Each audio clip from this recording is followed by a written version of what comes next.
గ్రంథముడి కీర్తన భాగము 91వ కీర్తన భాగము 11వ వచనమండి. నీ మార్గమన్నిటిలో నిన్ను కాపాడుటకు ఆయన నిన్ను గూర్చి తన దూతలకు ఆజ్ఞాపించును.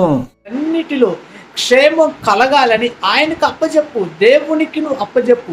నా రాకపోకలన్నిటిలో నువ్వు తోడుగా ఉండు, నా రాకపోకలన్నిటిలో నీ దూతలను కాపుదల ఉండని దేవునికి ఎప్పుడైతే నువ్వు అప్పచెపుతావో, నీ ప్రయాణం అంతటిని ఆయనకి అప్పచెపుతావో, నీ ప్రయాణం అంతటిని ఆయన యొక్క అధికారానికి నువ్వు అప్పచెపితే ప్రియక చెల్లి తమ్ముడు అన్న ఈ మాటలు వింటే నీకు క్షేమం కలుగుతుంది, నీకు భద్రత కలుగుతుంది.